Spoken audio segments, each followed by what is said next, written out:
Awesome. So we'll get started. My name is Richard DeZerga. I work within a group in Microsoft called DX, Developer Experience. We're really about trying to work with developers and help them embrace our technologies, whether that's things with Office 365 and using that as a platform, and I really see it as a platform, or things like Azure and being able to really maximize the use of those two services.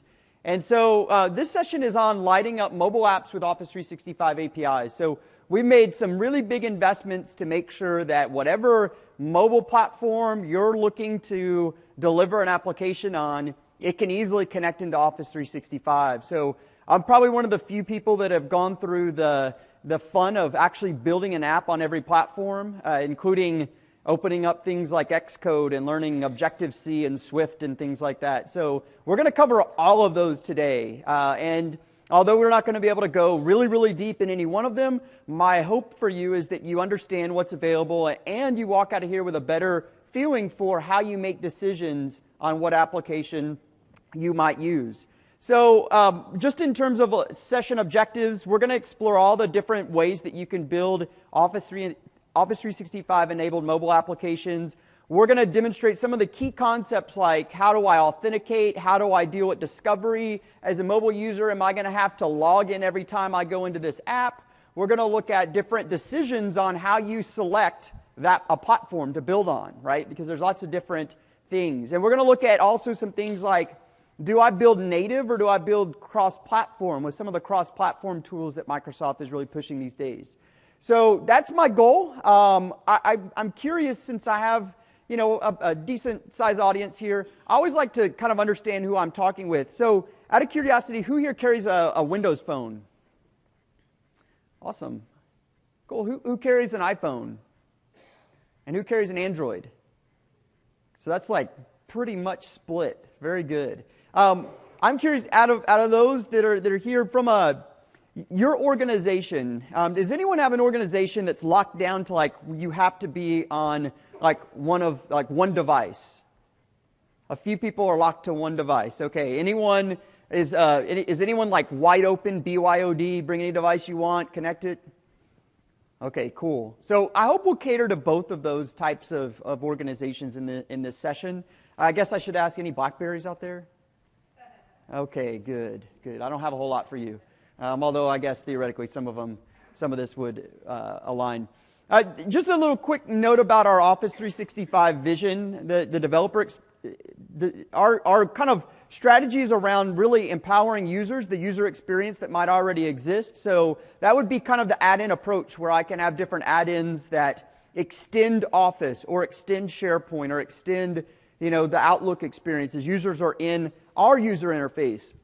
This session, however, is really geared towards the second one here, the data side. Is I have a mobile application and I want to connect in and be able to get data or work with data inside that Office 365 service. And so that's what we're going to really concentrate on today is that second one. And this is kind of a little deeper dive into it. Is we're going to concentrate on that center column here, which is connecting into Office 365 services. Last week at Build, we announced a whole new set of services that as a mobile developer, you can connect into and leverage. So things that I bet would surprise you, I can go in and connect to things like OneNote in Office 365. If it sits in someone's like OneDrive for Business side, I can go send new pages into that. I can connect into the new modern groups. I can connect into the Office Graph. There's a number of really powerful services that we've enabled you to go and connect to from a mobile application. It also, I think, speaks a lot to that third pillar here, which is really trying to deliver an open mobile platform or an open developer platform to where, if you happen to be someone that's at a Microsoft conference, but you like to spend all your day in, Eclipse or Android Studio or Xcode, we're going to try to provide you a good experience there. We think that the premier experience is always going to be in Visual Studio, but we certainly have options for other things. So with that, what I want to kick this off with at the very beginning is a little thing that I put together, a decision tree to help you decide what sort of platform is the right way for me to build my application. And so I did this first internally, but we'll take a look at it here. So I call this the pick a platform. You start here at the top and you go through a decision tree on what the right way is for maybe me to select a platform. Now, this is my interpretation of a good way of selecting a platform. I don't necessarily think that this is like the ultimate way, but I think it goes through some of the key decision criteria. I think the very first one right off the bat is, do you want to support multiple devices for what you're building? Right? Am I one of those organizations that's standardized on one thing? There are organizations like that. I'll give you a good example is Delta Airlines. Every single flight attendant on Delta Airlines carries a Lumia phone that has an application built for that platform that they go through and do things like if someone wants to buy a adult beverage or a snack on the flight, they can deal with it right there on that phone. Or if they need to capture some sort of incident that occurred, they can do it very easily on that Lumia phone. If that's the case, that's a single platform, right? And I can take the right side of this decision tree. The next step that I would say is, are you building for Windows? Being Microsoft, we certainly have, I think, some unique things in the Windows platform. And if that's what you're building for, then really the best bet is going to be building a universal Windows app. And we have a couple flavors of Windows universal apps. We have what was announced about a year ago, and then we have the new Windows 10 universal apps that are truly a universal single project experience. If you're not building for Windows, you're building for something else, but you're at a Microsoft conference, my guess is that you probably have some level of maybe .NET experience. Maybe you're a .NET shop, but you're all Android devices or all iOS devices. If you're .NET shop, then I would really encourage you to look at things like Xamarin. And we'll get into Xamarin in more detail. But Xamarin offers a lot there for the .NET developer to be able to build natively on all of these different platforms. If you're not a .NET shop, there's probably maybe another decision criteria here is, maybe you have all web developers, which Cordova would really cater to, but I would say probably start looking at maybe building native at that point. On the other side of the tree, I would say, do you have unique device capability needs? Do you need to do some really unique things like on an iPhone? Do you need to be able to go into the passbook or the playbook where you can store things?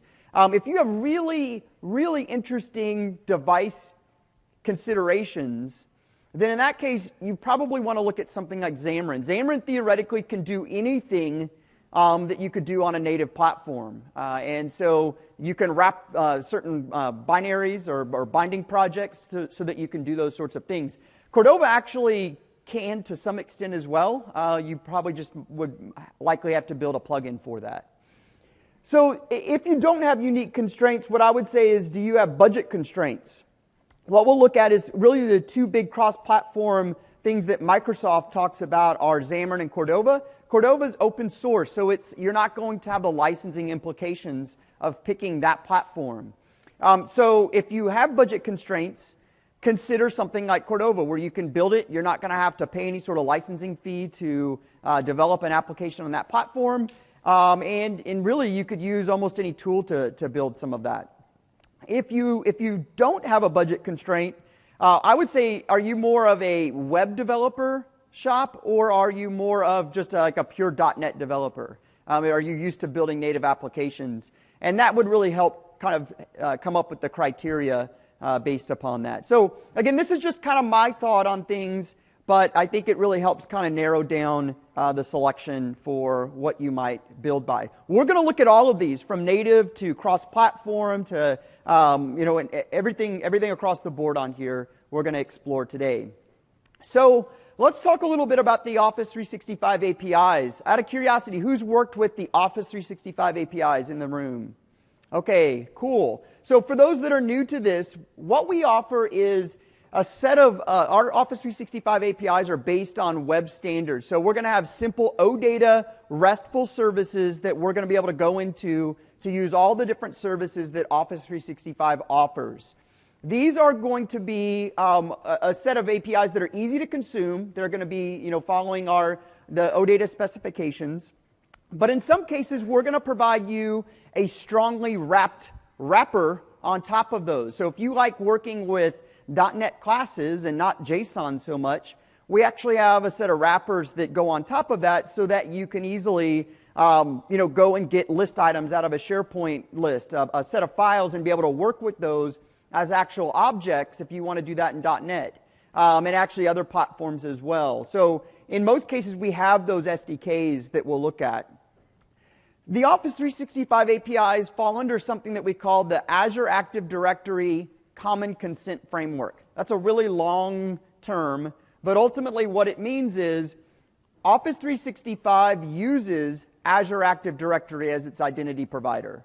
So if I register my mobile application in Azure Active Directory, I can then authenticate once and then go into all the different services I want. That's what we call common consent. I consent once, but I can go across all the different services. So we'll look at that here and what that looks like to register an application in Azure Active Directory. It's going to leverage OAuth. So not only am I going to pick the services I want, I'm going to pick the permissions for those services. So on that note, we have a lot of services that you can connect into and different permissions for that. So if you look at here at the bottom left of the slide, I list the launch services. And what this is when we originally launched the Office 365 APIs, those are the services that we lit up from day one. So you could get to My Files, which is OneDrive for Business. You could go to Sites in SharePoint. You could go to Calendar, Contacts, and Mail that might be in Outlook. And you can go to things like Users and Groups in Azure Active Directory. Those were our launch services. I mentioned that we have a whole set of new services that we've lit up and new permissions for some of those existing ones. So, for instance, OneNote for Office 365, that's an entire new application that I can go and connect into. For SharePoint, we've added some new permissions. So I can now go to user profiles with these APIs. I can go to manage metadata. We have video portal APIs that I can connect into. The new Office 365 groups and even the Office Graph. So there's a number of APIs that we now have extended that you can easily integrate into your mobile applications. But wait, I'm not done. There's an entire set of other services. The great thing about Azure Active Directory and the Common Consent Framework is I can connect to other things that are secured by Azure Active Directory. So that includes things like Power BI, like Dynamics CRM Online, or really any third-party application that you can go find in the Azure Application Gallery. So this is, I think, the really powerful thing about this platform is that it really gives me the ability to connect into so many different things. So a little bit more about Azure Active Directory here. So first of all, I have a single authentication flow. The power of OAuth is when a user goes to log in to our mobile app, you're not going to have to build a login screen. And we'll look at this, and there's a really key reason for that. One is we don't want a user to be confused and like, ooh, should I be putting my credentials into their application? I mean, don't they have my credentials at that point? Right? We want to host that login process for you. So we're going to deliver that through an OAuth flow. So you're going to, when your user goes in, they're going to be challenged with a login screen that's our login screen. Now you can put a logo up on it, but they will know that it is for an application that is being secured by Azure Active Directory. The second thing is they're going to see the different permissions that your application is trying to get to. So you can see here is a good example of an application that's saying this Session Picker demo app wants access to a certain set of permissions, like being able to look at the user's calendar and look at their mail. And so they have the ability to either accept that or reject that. So those are those fine-grained scopes. And so we're gonna be able to deliver all of this for you so that as soon as you go through and a user accepts all of this, you can start getting tokens to call into all the different APIs. And we make it very easy. We'll build one on stage here that makes it very easy to connect into these different services. Now, one thing that I'll tell you here is that there are two types of applications that Azure Active Directory hosts. There's what we call a web application, and there's what we call a native application, or a mobile application is probably another way of saying it. There are some unique constraints of a native application. So if you've ever worked with OAuth before, whether maybe you were connecting to Facebook or something else that uses OAuth, which is pretty popular these days, there are going to be some inherently different things with a mobile application. One is all mobile applications in Office 365 are what we would consider inherently multi-tenant. And what that means is if you build a mobile app, theoretically any other user in Office 365 could go in and be able to start leveraging it. There's no little switch inside of this application configuration that says this is single tenant or multi-tenant. So it makes it available to anyone that uses it. So if you wanted to go put a store out in, or an app out in one of the marketplaces, it's going to work because it's multi-tenant. Now, if you're saying, I'm only interested in building apps for my organization, you could certainly hard code this and sideload the app to where it only works with one. But by default, these are multi-tenant. Another big thing is you do not have the concept of an application secret. So typically in an OAuth scenario, you get an app ID and an app secret, but that is not the case with these types of applications. And the main reason for that is, and I put it in parentheses here, think about the distribution of that. If I had to go and distribute an app out to millions of users, and I have the secret that helps me go and connect to APIs, I don't necessarily want that to be something I'm distributing. There's all kinds of people that would go and reverse engineer that mobile application, get that secret, and maybe exploit it in a way that we don't want them to. So we don't put a secret in these native apps. Another one is these types of apps have to run as the user. There's no way for me to go and run elevated with these applications, run as like an administrator. Now, I could kind of create a proxy that did that, but natively, they can't call directly into the Office 365 APIs as an administrator. They'd have to call into maybe a service that you host that then go through and connect as an administrator. So with that, let's actually get into the different categories. So we're going to go through native mobile apps, and then we're going to get into some of the cross-platform scenarios. So the first type of native app is Windows. So if you remember my decision tree, one of the first things when I went the native route was, are you a Windows shop? If you're a Windows shop, we have some really unique things that work specific to the mobile the Windows platform that are going to be a good experience. Now, if you're building for Windows, we would encourage you to build it as what we consider a universal app. So a universal app was introduced a year ago at Build, and the idea was as we started to converge the Windows Mobile and the Windows PC platforms in 8.1, so Windows Mobile 8.1, or sorry, Windows Phone 8.1 and Windows 8.1, so that they had almost a completely common runtime below them. Now, there were still a slight few differences. So projects that are built as a universal app in 8.1 have actually multiple projects in a solution. You have a Windows Phone project, a Windows project, and then you have a shared folder to put shared code in.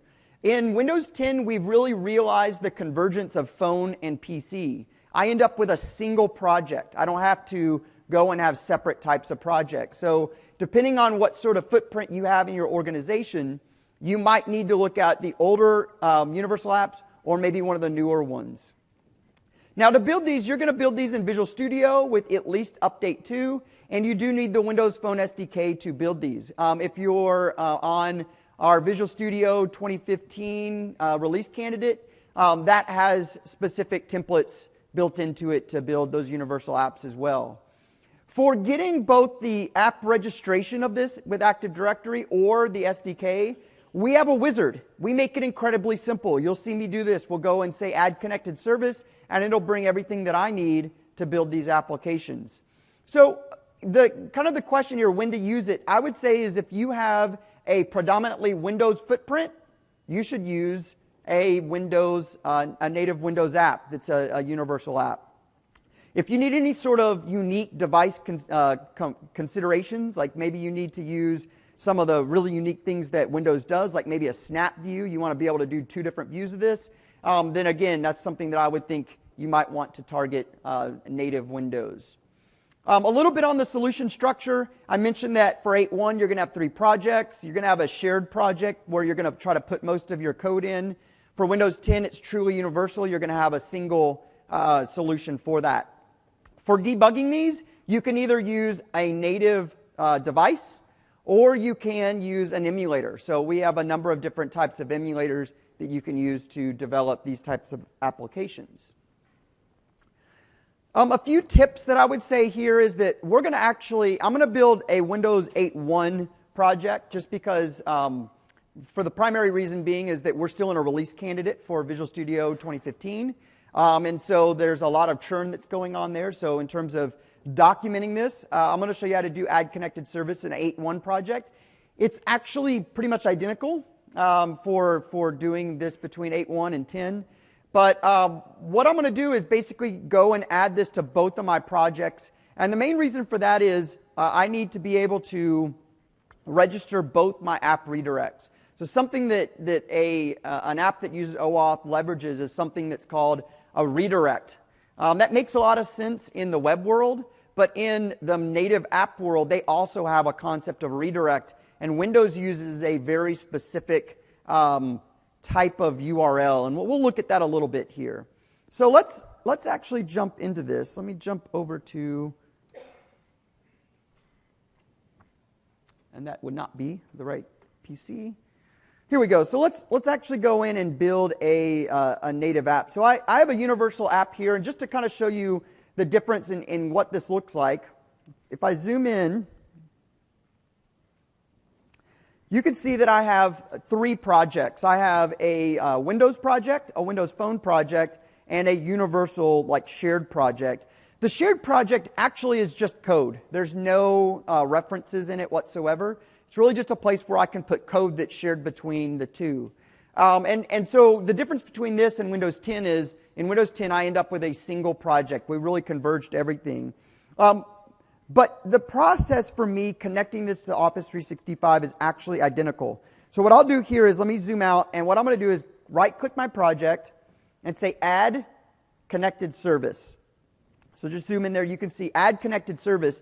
And this is going to it's going to basically launch into a wizard for me to specify the service and the different permissions on this service that I want to leverage in my application. So I'll go ahead and do this. I'll say Add Connected Service. And this dialog is going to come up, and it's going to say, you need to go ahead and register this to inside of Azure Active Directory to start using it. So I'll go ahead and log in. We'll click Next.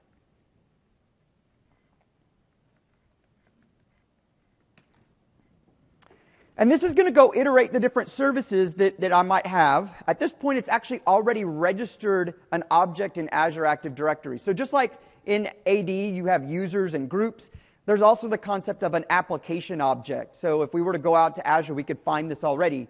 What I'll do is maybe I want to go and connect to contacts. So I'll go here to contacts, and we will add a permission to maybe read-write the user's contacts. As soon as I say OK here, it's going to start pulling down some NuGet packages. So you can see that down here at the bottom.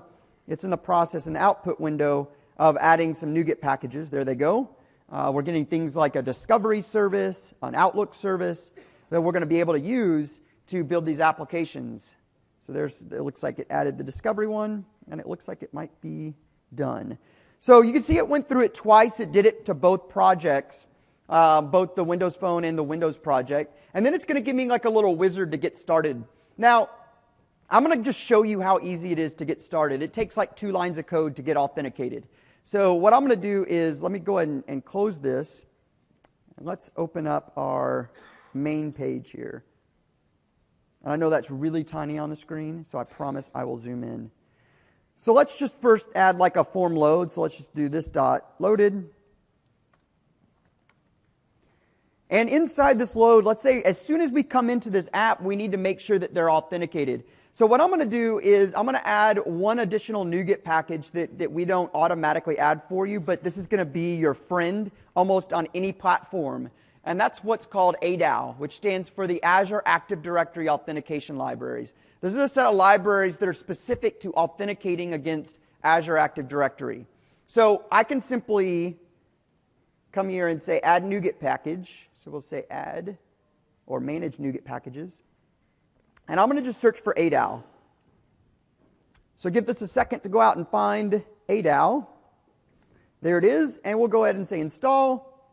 I'll accept. And it will add all the different additional assemblies that I might need. So now I'm ready to actually authenticate. And what we'll do is say authentication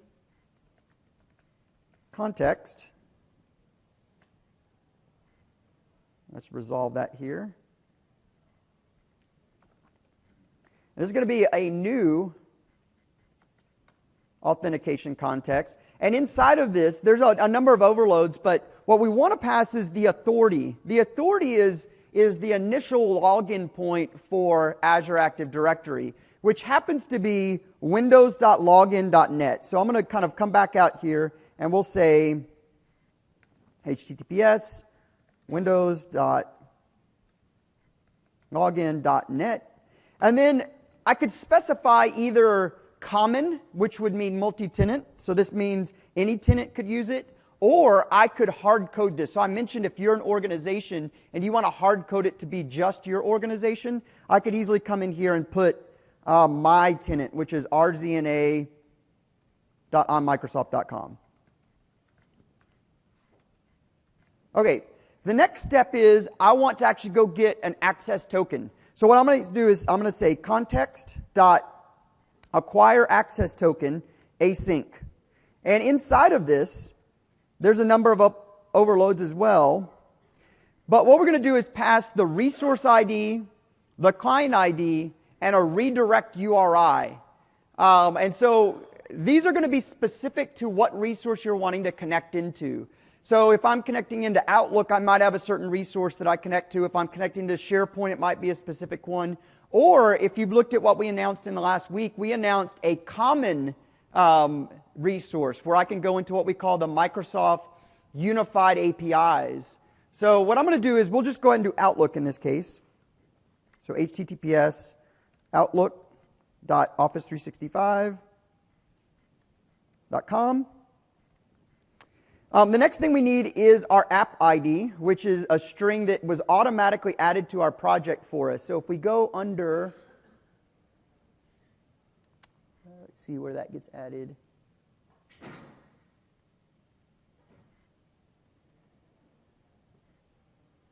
Oh, wrong one.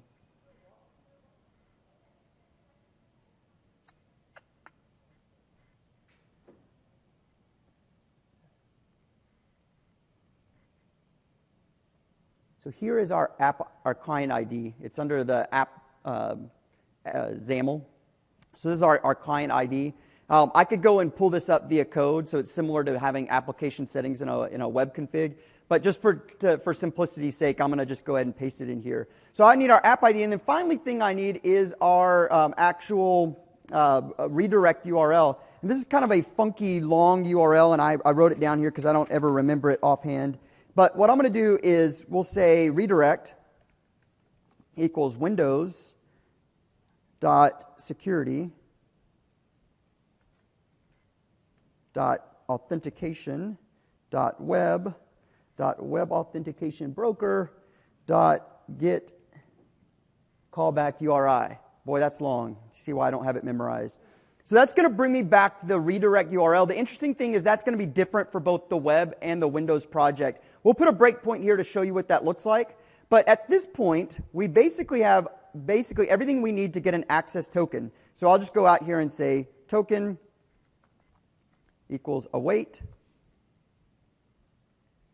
And we need to mark this as async as well. There we go. Let's put a couple of breakpoints here and run our app. So I'll go ahead and press play. Hopefully everything will be happy with us.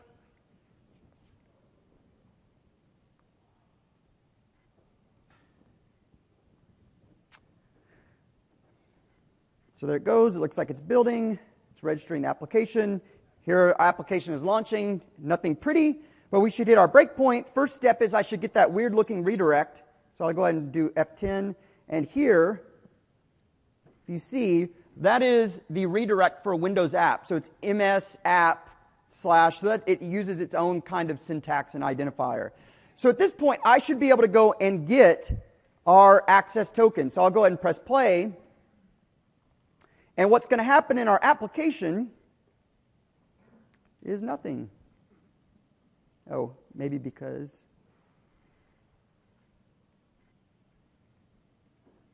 All right.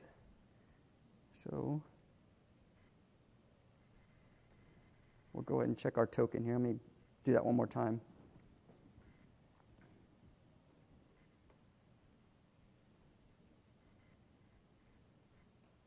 For some reason, our await is not hitting. Let's see what our token. authority is wrong. Oh, I know what I did, I think.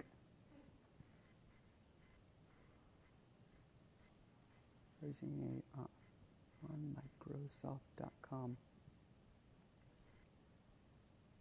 I think that's right. Well, you know what? I will cheat here real quick. Let me see. I'm going to go to another project where I know I have it written down.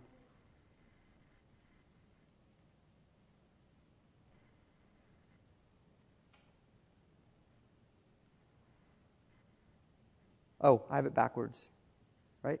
Login.windows.net. Yes, I have it backwards. I did windows.login.net, and it's login.windows.net. All right, try this one more time. Fingers crossed. So we'll go ahead and press play. I'll press play again. And there you go. You can see it's launching that web authentication broker that's going to say, go ahead and have the user log in.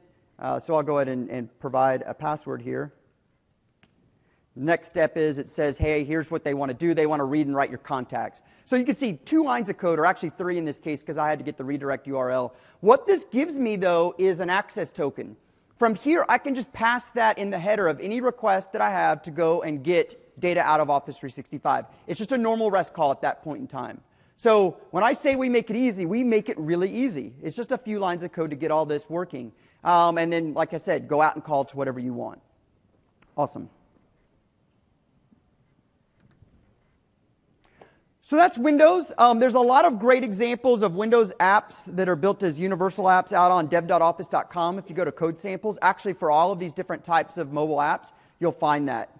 The next type of app we're going to go into is Android. So we did make a lot of work to put together both an ADAL library and an Office 365 SDK for Android developers. So if you're someone that has built native Android apps, or that's something that you're wanting to do natively, we have both an ADAL library and an and an Office 365 SDK that you can pull into your project. Both of those are out on GitHub. I put some links there. You can simply search for them as well. They come up pretty high in a search result.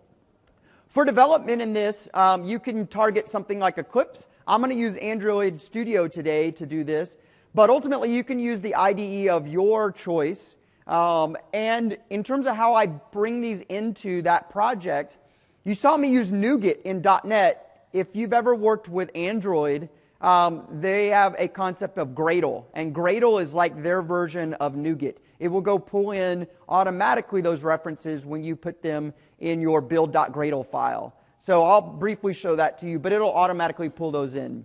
So the same sort of criteria, all the native ones, if you need to use really unique things on the device, or if that's like your footprint is all Android devices, that's really where I would say look to use it. I will tell you that your solution setup for this is you're going to have XML files. So in Windows, we have XAML files. Here I'm going to have an XML file where I go and define my layout, and then my logic is going to be in a .java file. So it's kind of like, in a sense, my code behind of that XML file. You could think of it very similar. However, you do have to wire up your own, you have to wire your logic to your controls. It's not quite as easy as how we make it for you as a developer in Windows. So you do have to do some like lookups of the controls when you build these. A few of the gotcha tips here I would say is the emulators can be slow depending on what emulator you use. I've kind of conceded to using an actual Windows or an actual Android device. Although I will tell you that the emulators in the new version of Visual Studio 2015, are really good.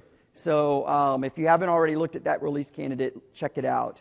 The other thing I would say here is that when you build an app with our SDK, an Android app, a native Android app by default, doesn't get access to the internet. So the first few apps that I built, I was like, why am I like failing to authenticate? Well, it's because you actually have to go in and give it permission to go out on the internet. So it's part of the, if you've built native apps before, you know for anything you want to use, whether it's the camera or storage, you have to specify a permission, and that is also the case with Android. So with that, let's jump over and I will show you briefly what it might look like to build an app in Android Studio. And again, I know this is a little bit of a hard to read, but I'll point out some of the key things here. This is my build.gradle file inside of Android Studio, and what you'll see is I'm simply referencing, go to compile these external references into this project. So this is how easy it is for me to include things like the Office 365 SDK and ADAL. So you can see I have both of those referenced in here, and it will automatically pull those in so that I can use them.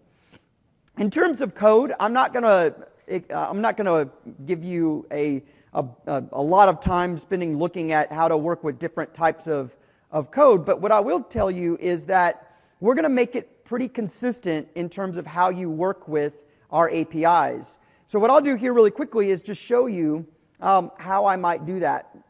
So first of all, I know this again is a little bit of an eye chart, but let me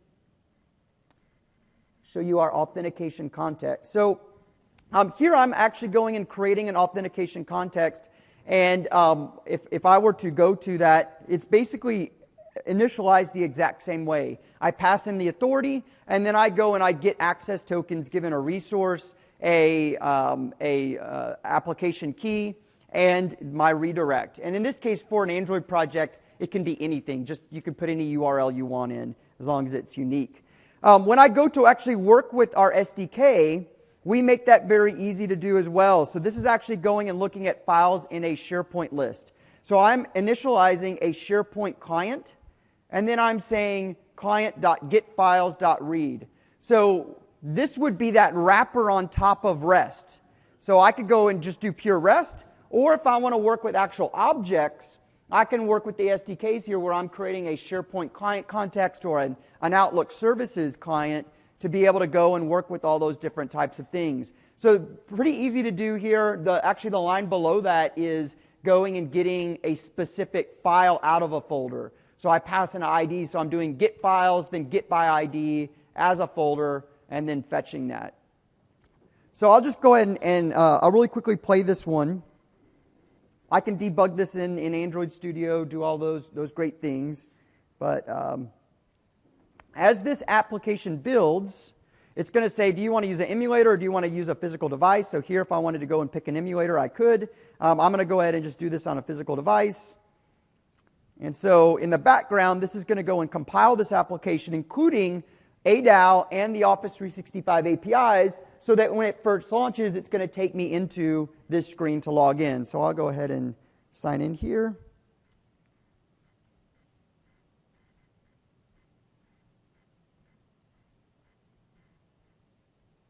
And because I know you guys will play havoc with me if I don't do this.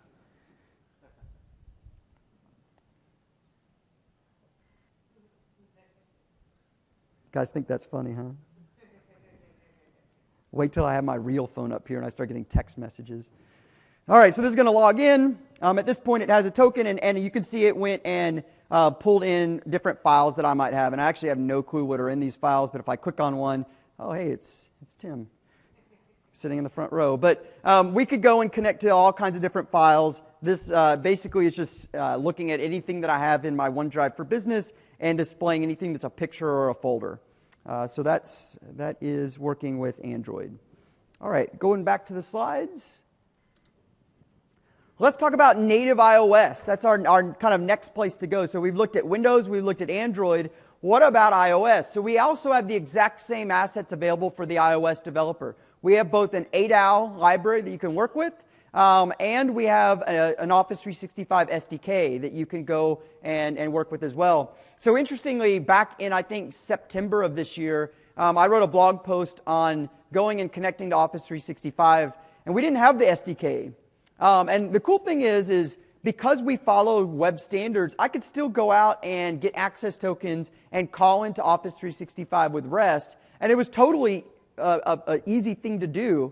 We've just made it a lot easier now with our SDK. So you can go and pull in the Office 365 SDK, and when you're working with files, you actually have a file object, and you don't have to go build that class. It's something that's predefined for you in that SDK.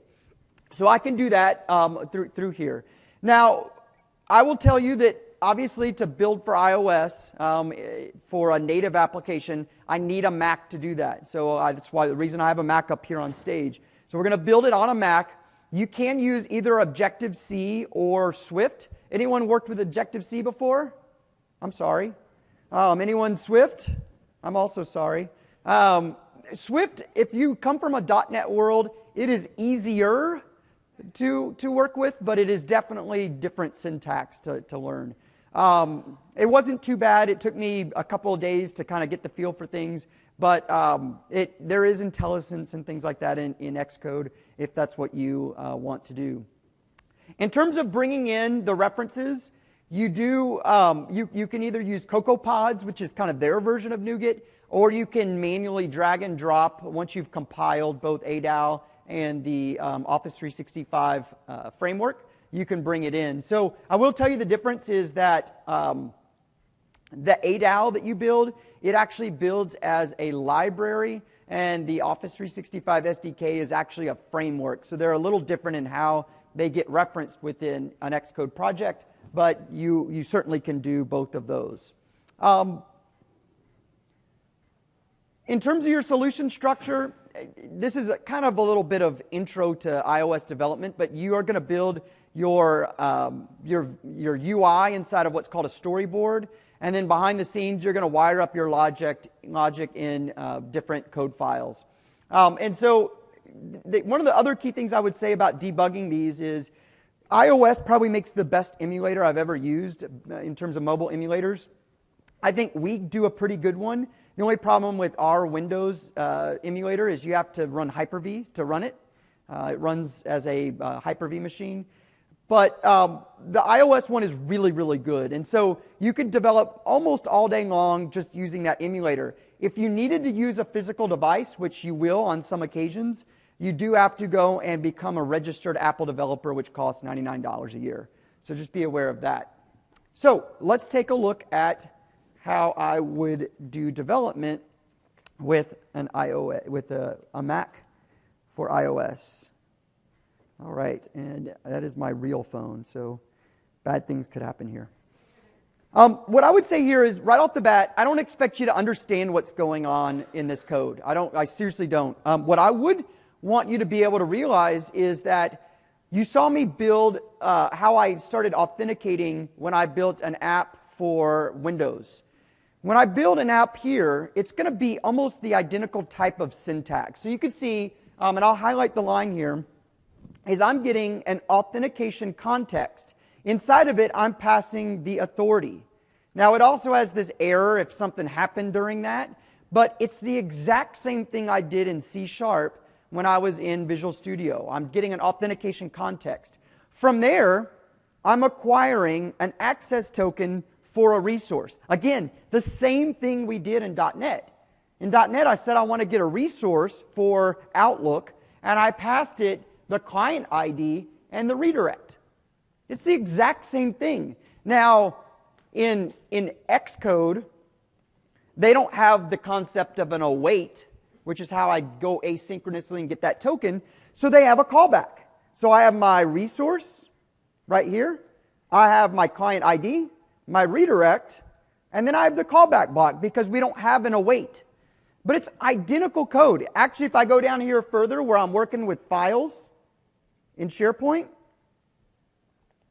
I'm doing a bunch of stuff with the Discovery Service, don't worry about all that, but where I actually work with SharePoint, here's where I'm getting the SharePoint client, and then I can simply with that say client.files.getFiles. I mean, it's no different, right? It's just a different programming language here, but we're going to make it consistent across all of the different platforms. So let's take a look here. I'll just go ahead and run this against the emulator.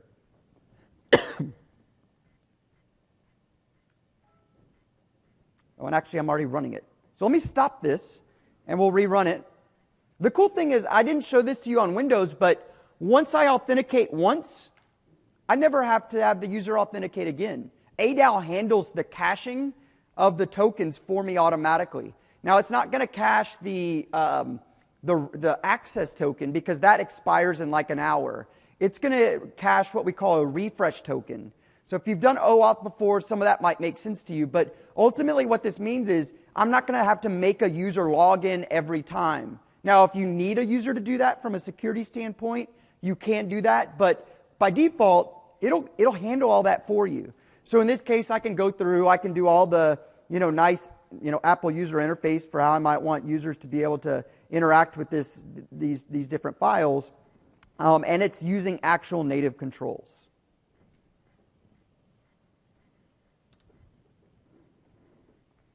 So that's the native app story. I think where we see a lot of interest these days is actually in cross-platform.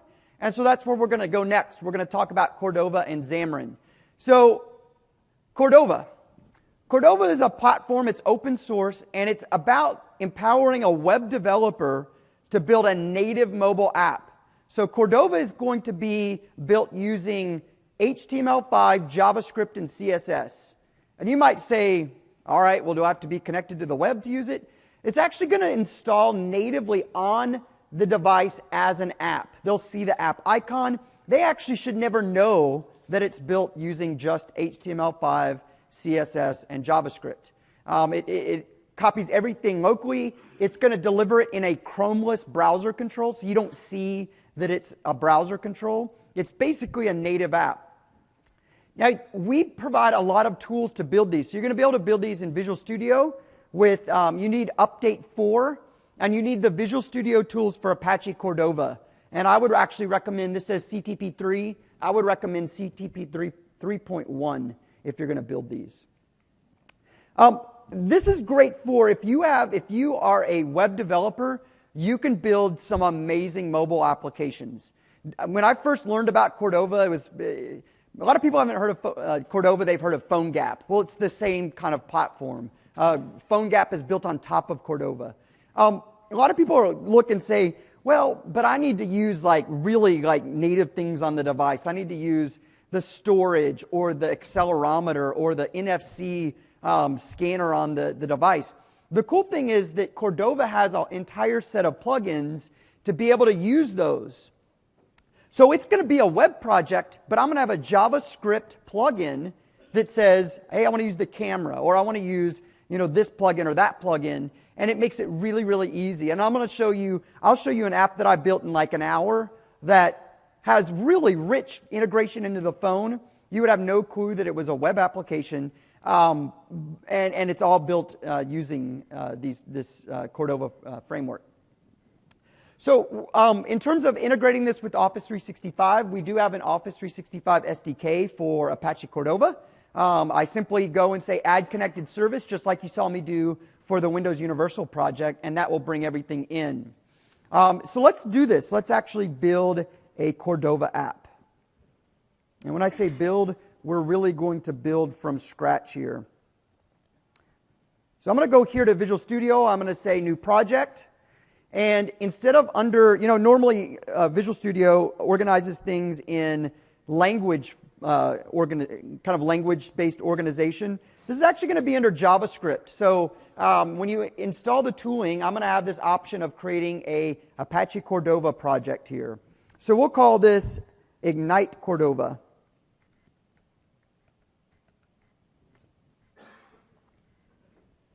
So this is going to go and create this project, and it's going to look like a web project because it is a web project. It's basically a web project, but it's going to take all that and put it locally on the device. So you can see I have things like a CSS folder. It actually has a default kind of index HTML page, and it even has a default script page that's here and ready for me to use. So I can go and look at this index.js, and it has some kind of things to tell me that the device is ready.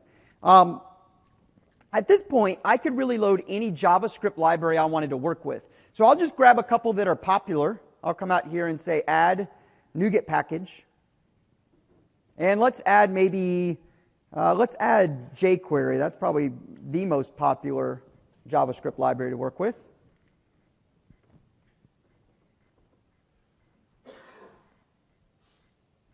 So there's jQuery. We'll say install. And let's actually add Bootstrap too. Probably the two most popular web libraries out there right now. All right. So at this point, I need to add reference to those. So I'm going to go in you can see it's a very, very empty kind of hello world page here. What I'm going to do is just quickly add a reference to both my jQuery, so I'll just drag jQuery out here, and let's add Bootstrap. And then Bootstrap also comes with some CSS, so let's go ahead and reference that here as well. Lots of different, you could use jQuery Mobile. I'm a big fan of an Angular extension called Ionic that I'll show you a little bit later that can make really good looking user interface in here. In fact, make it look native because you don't want it to look like a web page. At first, what we're building is going to look like a web page. So let me just add a button here. And I'll give this a class of button primary, and button block. And we'll say, click me. And the other thing I could put in here is maybe a list. So we'll do an unordered list, and I'll give this an ID of the list. And we'll actually give our button an ID too. We'll call the button the button. From here, I can basically just write normal script in my JavaScript file. So I already have a device ready, and it tells you, hey, everything's been loaded. This is where you want to do the rest of your work. So what I'm going to do in here is just put a click event on the button. So we'll come in here and say the button dot click. And from here, we're going to do some Office 365 stuff. Maybe I want to go out and connect to Office 365 and get some cool things that are out there in that service. So what I'm going to do is do exactly that. I'm going to come in here and say add connected service, just like I did in the Windows project. So we'll say add connected service. Same dialog. It's going to walk us through that wizard. We'll log into our Office 365 Azure AD account.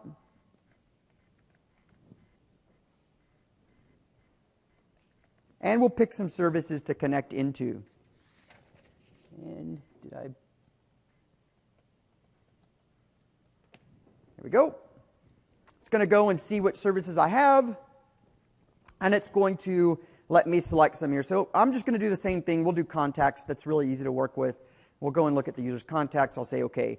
Now this is going to do the same thing. It's going to go grab some NuGet packages. It's going to add a bunch of TypeScript and JavaScript things in here. Cool thing is I don't have to reference all of those. They've made it really easy with a single include. So if I were to go and kind of expand what it added for me here, the only thing I have to really worry about is this file right here. There's one called the, didn't like that, the Office 365 loader.js. If we look what's going on in here, that's going to dynamically load all of my other scripts for me. So that's really the only one that I need to make sure I reference. So let's go ahead and add that in here. And we'll just put it, we'll put it before our index page. So that'll load all my Office 365 libraries. At this point, I can actually start working with this if I wanted to. So similar to working in Office 365 for .NET, I'm going to work with things the exact same way. So I need an authentication context. So I'll call this auth context. And we're going to do a new O365 auth.context. You notice that I get IntelliSense with this. And inside of here, actually the authorities already been handled for me. I'll point you out one other thing that's interesting in this project. There's something called a settings.js, and you can see it actually already has set the authority for me, the client ID, and the redirect. So I'm never going to even have to specify that. It's going to do it for me.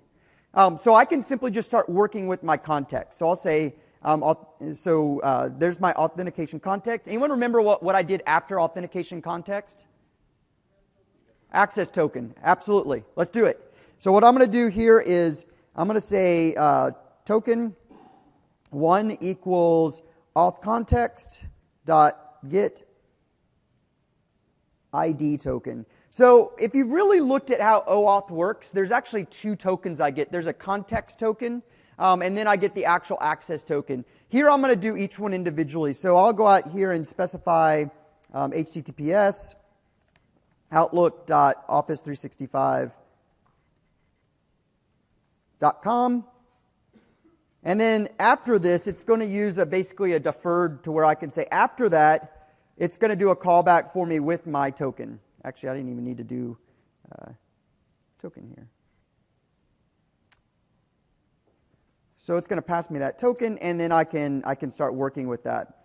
So once I get the first token, I need to use it to get my actual access token. So what I'm going to do is define an access token function. So I'll just call this access token function, and it's going to be equal to token.get access token function.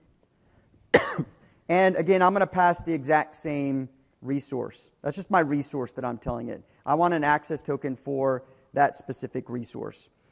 Now I'm going to define, I didn't get this far in our .NET project, but we're going to work with one of the actual strongly typed objects that we're going to work with. In this case, we're going to work with what we call an Outlook Services client. So I'll just say client equals new Microsoft.OutlookServices.client.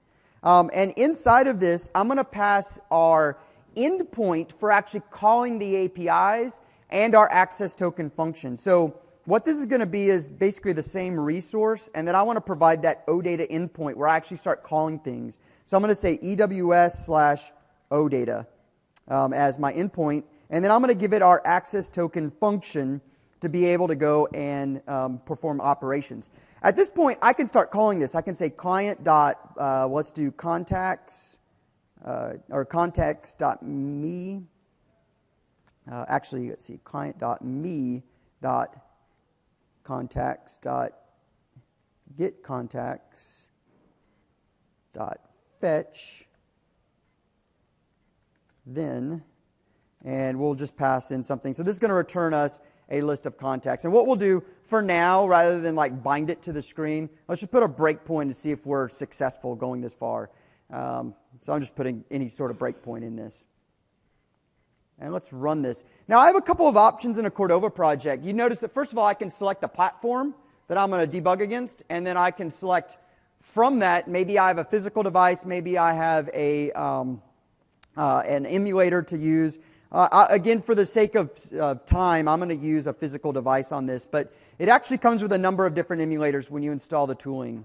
So let's do an actual device. And go ahead and press play. Close this guy. Well, he's fine. So it's in the process of building this.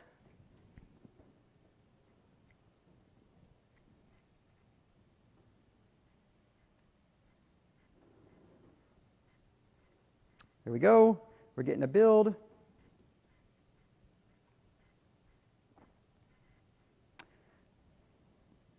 And actually, the cool thing, there's two really neat things about this. One is, after the first build, it's usually pretty fast after that. It's the first time building, it tends to be a little bit slower. The other thing is, remember, we're building this in HTML. When this finishes loading, I actually get a DOM Explorer where I can actually modify things, and it'll modify it in real time on the device.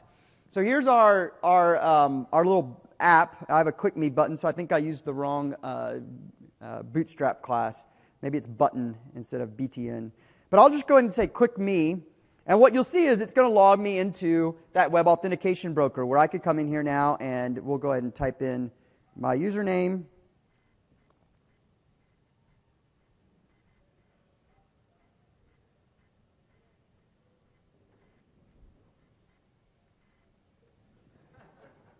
Yeah, I know better.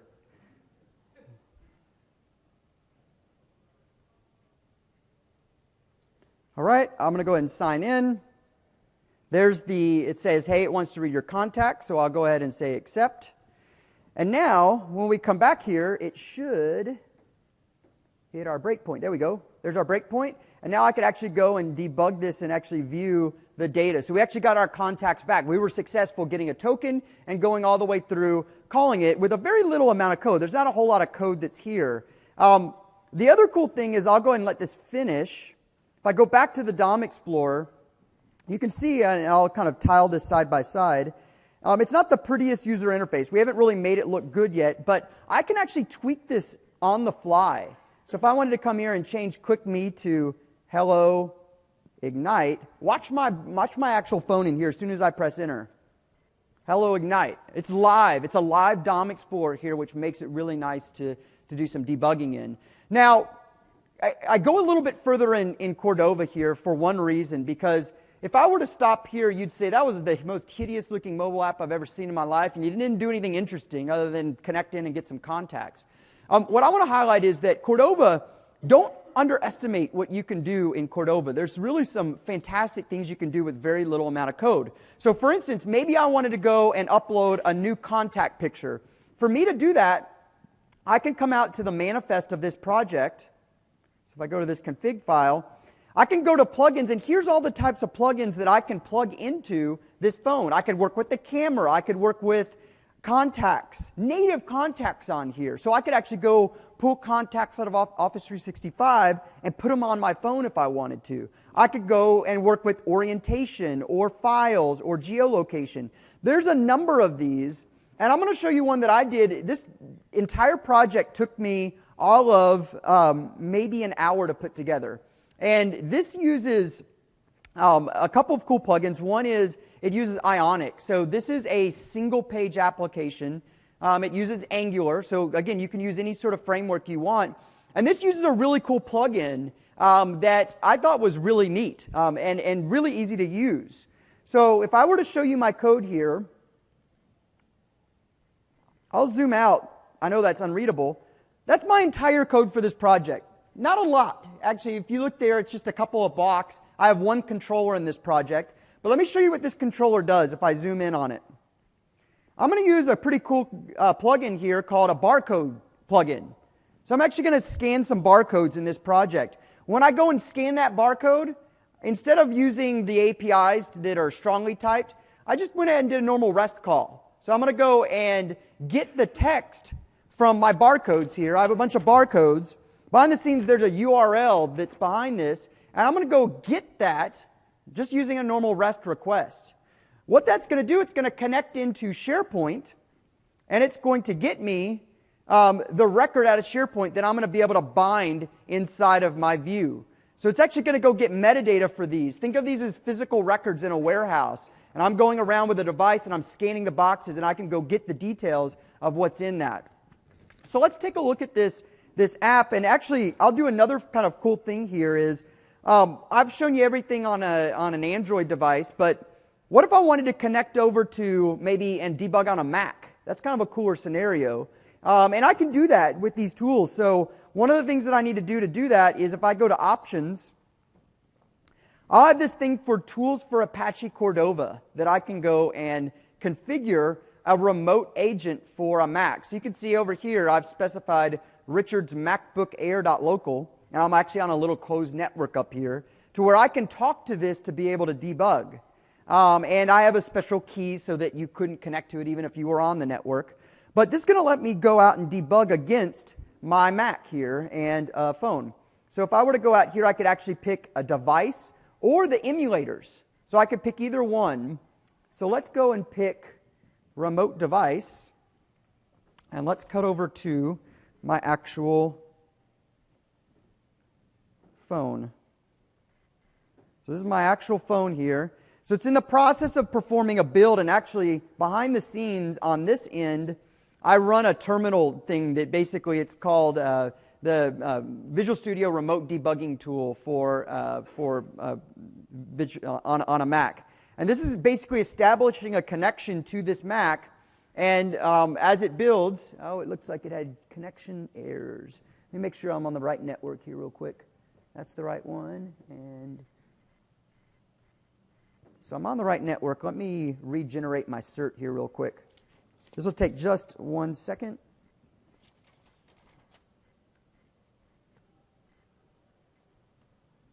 So I'm going to reset my client cert. If you go out and search for the remote debugging tool, it'll bring this up and show you how to work with this, but I'm going to generate a new cert. You can see that gives me an ID. That's a little bit hard to see, but that's my ID that I'm going to configure over here. And then I can basically start that remote debugger. So let me write this down, 313-859. Okay, and now I'll just start it. So now it's listening, and this guy can go and establish a connection to it. And if this doesn't work, I'm going to do it on an Android device. And actually, right before this started, I did deploy it, so theoretically, actually, let me just skip it. I actually have it. I have it installed here already because right before the session started, I did a remote. So I'll go ahead and launch this. So it's not the prettiest app. I didn't try to put a nice splash screen. But here's my default view. This is using Ionic, so they have some cool things to build nice-looking forms and transitions between different angular views that you might have. But what I'm going to do is say scan. Now, if I had cleared my cache in here, what would happen? It would take me to a login process. But because this deals with that token cache for me to where I don't have to make the user log in again, it's immediately going to bring up the barcode scanner. So you can see here's that barcode scanner, and I can simply just get in front of one of these, and it automatically found it, and there it pulled up the metadata on it. So you can see it pulling up all that metadata. I'll do this again here. I'll scan another one just to show you it's not smoke and mirrors. There it goes. And there it went up, pulled up the metadata. I think that's amazing. I mean, that's like, it might have been 50 lines of JavaScript, and I'm doing full barcode scanning and going and connecting into SharePoint. So I don't underestimate what you can do with Cordova. There's some amazing things that you can do with it. I'm going to put this sample out on dev.office.com so that you can go and play with it as well. Super easy to get up running, and that app works on every platform now. I've built it with, like, again, 50 lines of script, works on Windows Phone, works on Android, works on iOS. Awesome. We have one last thing to get through, and it looks like I have 10 minutes to do so, so I think we're good. The last option that we have here is talking about Xamarin. Now, I spend a little bit less time on Xamarin for a few reasons. One is we actually have a dedicated session this week on building Xamarin apps with Office 365. So James from Xamarin, he's an amazing evangelist. He even helps me. He's like my phone a friend with some of these Xamarin things that come up. But he has a really great session that kind of walks through how we go about building applications with Xamarin. If you're a .NET person and not a web person, this is a really great way to build cross-platform applications. So Xamarin is an ISV. I know a lot of times it gets confusing. Hey, is it a Microsoft thing? No, Xamarin is an ISV that builds this platform to go and work with. Xamarin is a licensed product. It is not free. So you, as an MSDN subscriber, I believe they give you a free developer license, but that does not allow you to go and put something in a marketplace. So if you want to put a Xamarin app in a marketplace, you have to go get a professional license of Xamarin, which does have licensing implications. The cool thing is that Xamarin provides up-to-date .NET frameworks to work with iOS and Android. So ultimately what happens, to simplify it, and James could go into a lot more detail, is that as I go and build a project in Visual Studio that I want to deploy to like iOS or Android, it in a sense is going to go and recompile that using what they call their mono framework onto those native platforms. So I need Visual Studio, and then I need something called Xamarin Studio to build these. The cool thing is that I can still do add connected service to a Xamarin project to go and register my app and pull down any sort of libraries that I need. Again, if you're a .NET shop, it's kind of a no-brainer. You can build these, target any platform, and be able to really easily go and leverage your .NET skills with building these native platforms.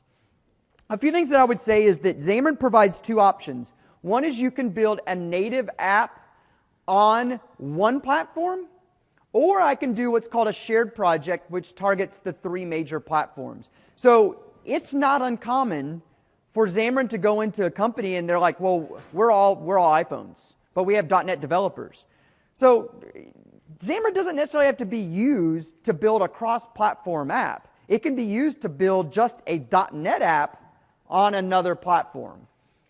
But the value, I think, is that they do have what is considered a shared project. So I can build a project that connects to all the different platforms in one single solution within Visual Studio. So we'll look at these. Now, one of the options you have is Xamarin has something called, they have their own forms technology. It's an XML-based forms technology that allows me to go drop their controls on a Xamarin form but when I deploy it to a device, it will look like a native control. That's a pretty big thing, right? If you have users that are used to using an iPhone, a button looks a certain way on an iPhone, and it looks a certain way on a Windows phone, and it looks a certain way on an Android device.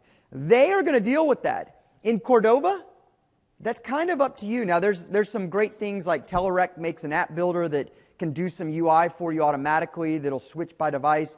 We do give you the details when you're in a Cordova project of what type of device you're on, but you kind of have to make things look native. That's up to you. With Xamarin, it's going to look native because it is. It's compiling as a native app on that device. So the other cool thing is you can actually build in the native form designers. So you can actually build a Xamarin project using a storyboard, an iOS storyboard, and the native Android XML form files. So all that's something that you can do on the Xamarin platform. Just a few additional tips in here. There are two things you should be aware of. One is that for a while, Xamarin was kind of managing their own authentication library for Active Directory, Azure Active Directory. That has since been removed, and the main reason for that is we're a pretty frequently changing cloud environment, and so really the best bet is to go directly and get an ADAL library from Microsoft. And so in order for me to leverage all the different ADAL libraries for the different platforms, one of the things that I've had to do up until recently is create what's called a binding project. So you'd have to go and build in Java a .jar file, which was your compiled ADAL library, and bring that into Visual Studio as like a binding reference. It was a lot of steps. Chax is a guy on the Visual Studio team that put a pretty lengthy blog post around how to do that. The cool thing is that ADAL v3 allows you to very simply reference those binding projects without having to build them yourself. So it makes it very easy to go out and build one of these. So in the short time that I have left, I want to show you what it looks like building a native Xamarin project that might work with Office 365. So I'm going to come out here and I'm going to say new project, or open up Visual Studio. We'll create a new project out here.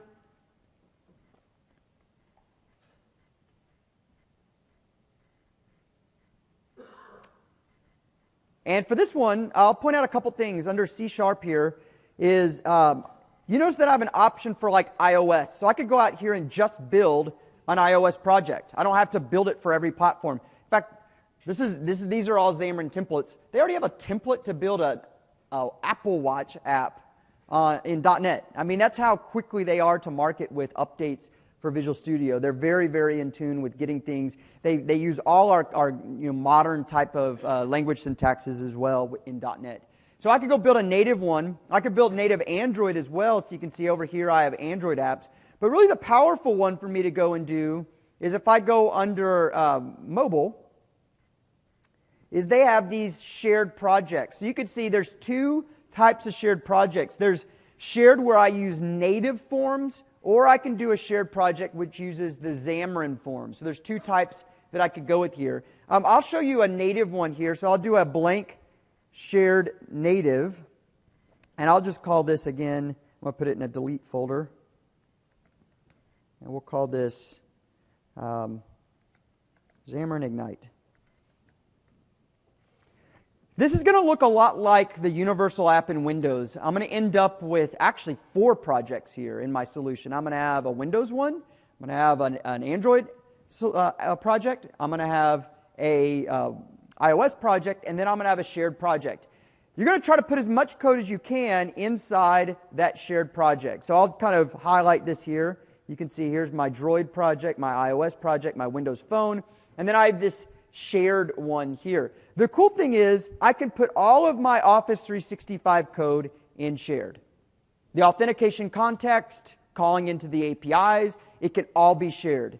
Where might have to do some device-specific things are probably more around like user interface. I'll give you a good example is this Android phone here, it has a back button.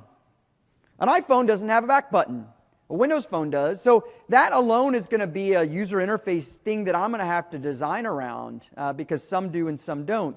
And so that's where I would probably have to go specific to the device. But I could simply come in here and add connected service to this project, just like you've seen me do before, and I could pull in all the assemblies that I need and leverage those from the shared project.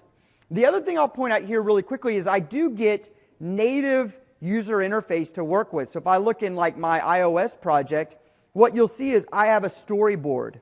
Now when I try to connect to this storyboard, what it's going to do, it's going to say, hey, you need a Mac in order to do this. So you can see here it's telling me I need a Mac. That's using that same remote debugging that I did earlier. They actually have a Xamarin agent that can sit on my Mac and be able to connect to that to be able to build and use storyboards. So with that, that is really coming to the end of our time. I have about 1 minute that I'll hang out and have some questions. But just from I will say kind of the one resource that I would really push you guys to is go out to dev.office.com, because we've actually taken some projects and built them on every single platform. So we have something called the Property Inspector that you can go and pull down the project and see what the little nuanced differences are between building it maybe as a Cordova app or a Xamarin app or native on iOS or Android. You'll find that where we hook into Office 365, it's going to be very, very similar. So with that, like I said, I'll hang out here for questions. Otherwise, thank you so much for coming out.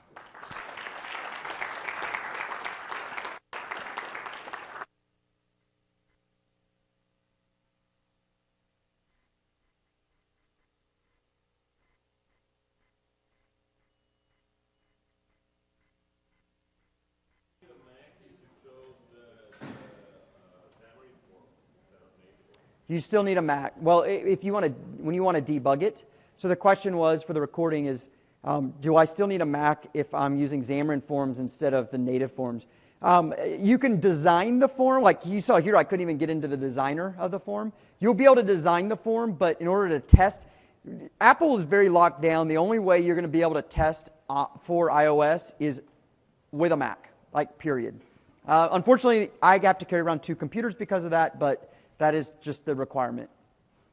Yep. If you don't have .NET expertise, or don't need .NET expertise, is there a need for Xamarin, or Cordova is good enough? So the question was, is if you don't have .NET expertise, is there any value in you doing Xamarin versus Cordova or something else? There are some things that Xamarin brings to the table more than just .NET, right? One is it actually renders native controls. Now that might be fine. There's lots of there's lots of apps that I have on my phone that look nothing like a native control. Like they've done a really good job of branding their app and they have their own looking buttons and everything. So if that's the case, then that's no big deal. Beyond that, I think you start to really minimize where Xamarin's bringing you value. So. So the question was around performance implications of Cordova. I will tell you that if you're doing something like really like flashy in terms of animation and stuff, then obviously there might be a little bit of overhead from something that compiles, right? Now, I can do things with TypeScript that get a little bit more compiled on the Cordova side, but I can't notice a difference between apps that I've written in both.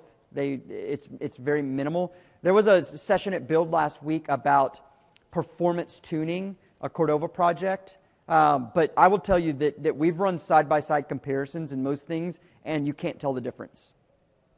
Yep. You mentioned Kevin, they have like the style, like, Yeah. Does Microsoft have anything with that? Like not similar to the gap before the style, but it's like they all set up a control. That's right. Yep. Other than that, I don't feel like we would really pay a subscription to. Yeah. So in terms of styling, does Microsoft ever have a intention of maybe releasing a library to make styling? I don't think it would be us, just because Cordova isn't ours. Cordova is an open source effort. I might see us maybe contributing to something that did that.